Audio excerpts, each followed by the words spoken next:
जनसुराज पदयात्रा के दौरान वैशाली के पातेपुर में मीडिया संवाद के दौरान प्रशांत किशोर ने कहा कि बेरोजगारी और पलायन बिहार की सबसे बड़ी समस्या है। इस समस्या को समझने के लिए पदयात्रा करने की जरूरत नहीं है। पदयात्रा की वजह से इस समस्या की विकरालता का पता चलता है। बिहार के ज्यादातर गाँव में 40 से 50% युवा गाँव में नहीं है। गाँव में बच्चे, बूढ़े और महिलाएं ही नजर आते हैं। पलायन की समस्या को लोग गरीबों की समस्या मानते हैं, लेकिन पलायन से जितना प्रभावित गरीब समुदाय है उतना ही प्रभावित आर्थिक रूप से समृद्ध समुदाय भी है। गरीब व्यक्ति तो रोजगार के लिए बाहर जा रहा है, लेकिन आर्थिक रूप से समृद्ध परिवार के बच्चे भी बिहार में सुविधा के अभाव में पढ़ाई और अच्छी नौकरी के लिए बाहर जा रहे हैं। बिहार ने परिवार की मूल अवधारणा को खत्म कर लिया है। गाँव में शायद ही कोई ऐसा परिवार है जहां बच्चे अपने माता पिता के साथ रहते हैं। बिहार की शिक्षा व्यवस्था का ध्वस्त हो जाना नीतीश कुमार के कार्यकाल का काला अध्याय है।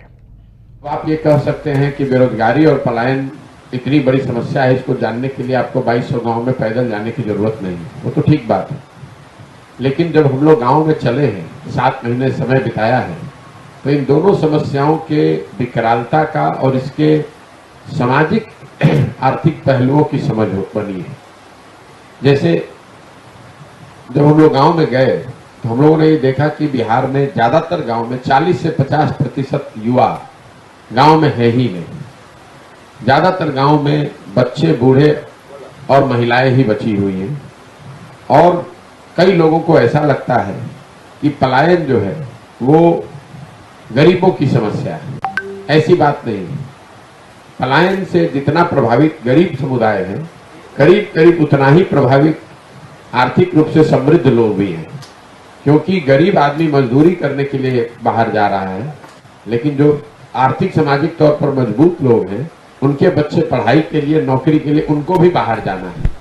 क्योंकि यहाँ सुविधाएं हैं नहीं, आर्थिक पहलुओं की समझ बनी है।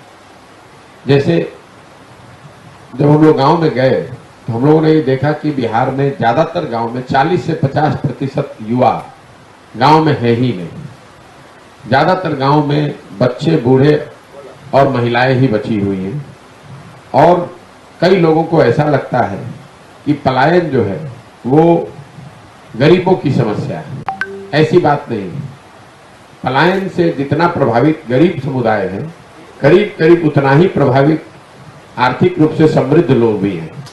क्योंकि गरीब आदमी मजदूरी करने के लिए बाहर जा रहा है, लेकिन जो आर्थिक सामाजिक तौर पर मजबूत लोग हैं, उनके बच्चे पढ़ाई के लिए, नौकरी के लिए, उनको भी बाहर जाना है। क्योंकि यहाँ सुविधाएं हैं नहीं।